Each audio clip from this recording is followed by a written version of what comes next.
Welcome to the Softercast, a podcast for small business owners and creatives who want tender podcast advice without any tech bro bullshit. I'm Amelia Fruby, and I'm the founder of Softer Sounds, a feminist podcast studio for women and non-binary entrepreneurs. On this show, I answer your questions about podcasting. Things like, should I put my show on YouTube? Can I just record it on Zoom? How much do editors really cost? And how many downloads should my podcast be getting? Yeah, I'll even answer that question. Every episode of the Softercast is really practical, a little magical, and less than 10 minutes long. If you like what you hear, please subscribe to the show and share it with your podcast bestie. Then head to the show notes to check out our free resources. No matter where you're at in your podcasting journey, we're here to support you. Join us on the softer side of podcasting.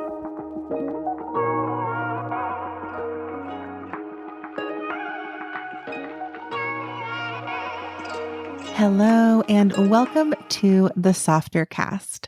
I'm your host, Amelia Fruby. I am the founder and executive producer of Softer Sounds, a feminist podcast studio for entrepreneurs and creatives.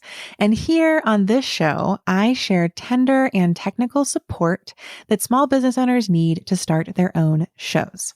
And I do it without any of the tech bro numbers are the only thing that matters, gotta monetize advice that you might encounter other places you try to learn how to podcast on the internet.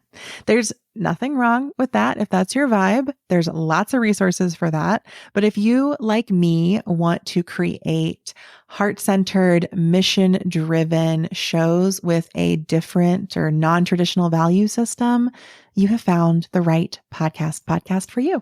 I started using the phrase podcast to refer to podcasts about podcasting. So here we are on the pod. Welcome. We are currently between seasons of the Softercast, but I wanted to pop in to answer a question that I have gotten no fewer than 3 times in the past week. And since it kept coming in, I felt like we needed to talk about it here on the pod. So in this episode, I'm going to ask the question of all questions. Can I record my podcast on Zoom? I actually think this is one of the questions I put in the intro of the show that I have yet to answer. So we're back, baby, to talk about whether or not you can record your podcast on Zoom.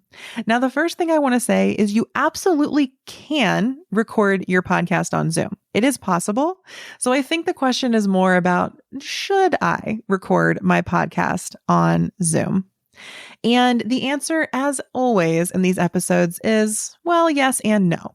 I think there are pros to recording on Zoom and cons to recording on Zoom. And I'll tell you in advance that at this point, I have advised most of our Softer Sounds clients to move their recordings off of Zoom. That is because they are investing in editing for their show, and Zoom is just not going to give you the best audio to match that investment you're making in your editing. But let me back up and let's walk through this step by step. So let's start by talking about some great things about recording in Zoom.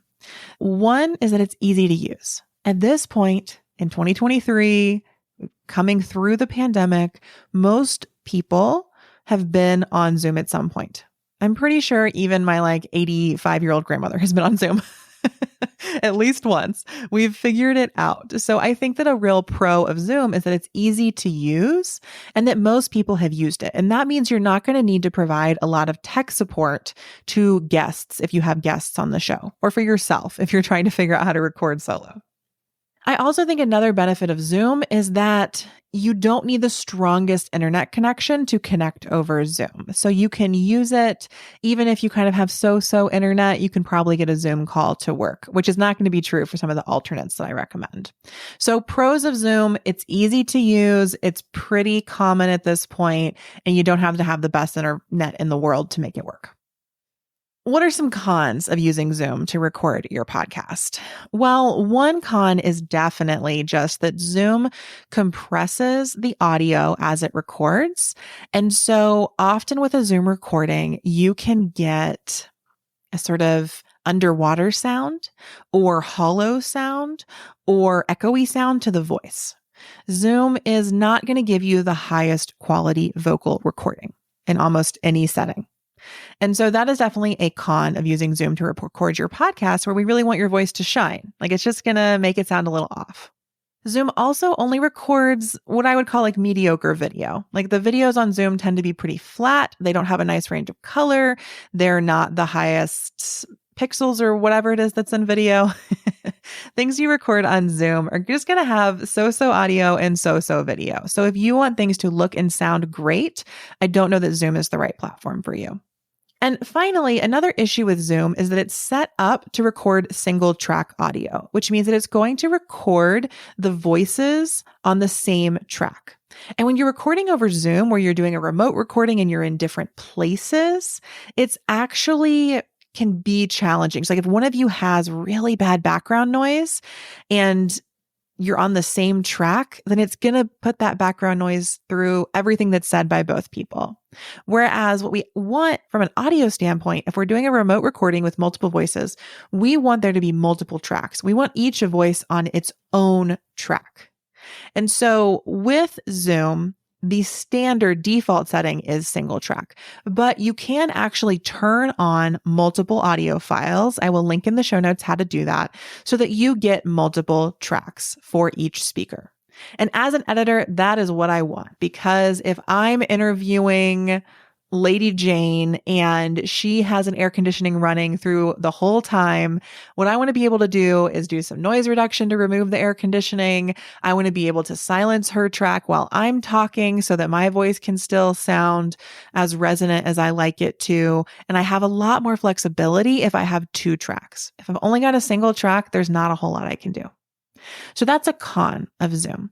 But again, you can set up multiple tracks. You just have to know to do it. That's why I'm telling you here. If you want to record in Zoom, please go set up multiple recording files. I will link in the show notes how to do that. Now, circling back to the pros of Zoom, I think that if you are a DIY podcaster making your own show, trying to keep things easy for yourself, Zoom can just be a really fantastic tool. I mean, even if you use the single track recording method, you're going to get one audio file that is your episode. Keep things easy for yourself. We believe in keeping it easy at Softer Sounds, but we also believe in making it sound great. So we've got some competing priorities here. If you would like to upgrade your recording platform, there are some great alternatives to Zoom out there that have really expanded and grown so much in the past year or two. So at Softer Sounds, we use Riverside to record all of our interviews and all of the video for our shows. So it's a fantastic audio and video recording platform. It records the audio and video locally on the computers of the people who are in the virtual recording studio. What that means is that it's not just transmitting the audio or video file to your computer, the recorder's computer, and having it, processed through the internet before it gets there. Instead, you're getting that high quality file as recorded by each computer, and then it's uploading the file from there as you record. So instead of just recording in one location, we're recording in two locations, which is going to give us a higher quality audio file and video file if you want video for your podcast. Other great options are Zencastr and Squadcast. They have pretty comparable tools. Riverside is the one that we've picked, but I highly encourage you to check them all out and see what is the most intuitive and supportive for you if you're recording remote interviews. Now, if you're recording an audio-only podcast with solo episodes, I would highly recommend you record into an app on your computer, something like Audacity. That is going to give you the highest quality audio file, because think about it. If you're recording by yourself, there is no need for you to be uploading your audio to the internet on something like Riverside and then downloading it back to your computer. We don't need to do that. We can connect your mic to your computer, open up Audacity, hit record, and then we're just recording straight from your mic to your computer. No internet glitchiness or data loss involved. If you want to record video, obviously Audacity doesn't do that, but there are plenty of folks out there I know who are recording solo podcasts, and Audacity is a great tool. Then you have it in there and you can export it as your MP3 or whatever you need, or edit it if you're going to edit it right in Audacity. So to reiterate, if you'd like to upgrade your recording platform, you're thinking Zoom is not giving you the quality that you want lately, and you're ready for something new, I highly recommend Riverside. It's the tool that we use. I've got a link to it, an affiliate link, in fact, in the show notes, so that if you create a paid account, we get a little support for making that recommendation. There are also great tools like Zencastr and Squadcast. If you're a person who edits in Descript actually just acquired Squadcast, so that'll all be integrated soon, which you might be really thrilled to hear. And then if you're recording solo episodes, we recommend Audacity. Record it straight to your computer. If you have a Mac, you can also use GarageBand, but that's going to get you the highest quality audio, not recording to some online app that's going to upload it and then you re-download it again. So thanks to everybody who wrote in asking, can I record my podcast on Zoom? You're obviously listening to the intro, reminding me I haven't shared the answer to that question yet. Of course, the answer is yes, you can record your podcast on Zoom, but I highly recommend, if you choose to do that, I do recommend turning the multiple audio tracks option on. I also recommend wearing headphones while you record so that Zoom doesn't do poor echo cancellation on your track. So yes, you can with those adjustments for a slightly better audio quality.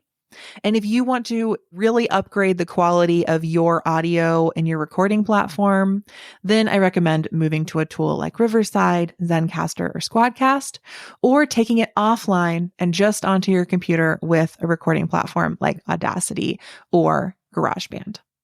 There we go. I actually managed to answer a question in only about 10 minutes. Thanks so much for once again tuning in to the Softercast. I'm so grateful that you're interested in podcast support from Softer Sounds. I've got some exciting things coming your way this fall, including our very first podcast launch course. Thank you so much for tuning in, and we can't wait to hear your podcast.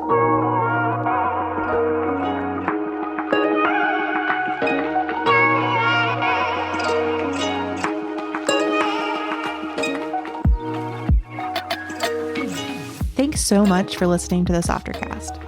If you enjoyed this episode, please send it to your podcast bestie. And after you do that, go ahead and drop us 5 stars on Apple Podcasts or Spotify.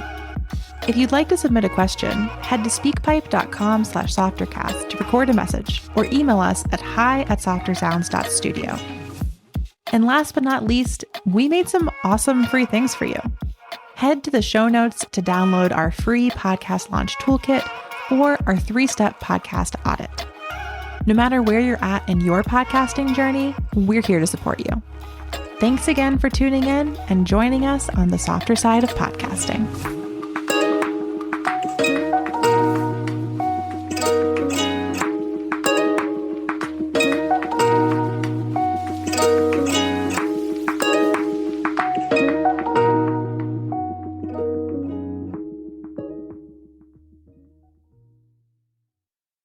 Hey there, dear listener. Thank you so much for listening to the Softercast. If you're still tuned in, I bet that you have a podcast dream, and I want to help you bring it to life. If you are an aspiring podcaster, I want to make sure that you know that Softer Sounds now offers a podcast launch course called Your Podcast is a Portal. It includes 8 modules that take you through our step-by-step podcast launch process. Each module includes easily digestible video lessons and transcripts. And there's a comprehensive workbook that takes you through the whole process of launching your show. You'll also get my recommendations for the best tech, tools, and production practices, as well as guided visualizations and embodiment practices that help you connect with your voice and feel confident sharing it.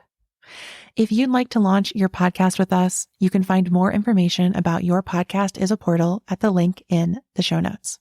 And if you already have a podcast and you're still tuned in here, I would love to support you with a podcast coaching session or package. In coaching sessions, I offer gentle guidance and clear answers so you can feel less alone in your process and take your show to the next level. If you're interested, head to the show notes to learn more. I would love to support you and your pod in the season ahead. Thank you again for tuning into the Softercast and for joining me on the softer side of podcasting.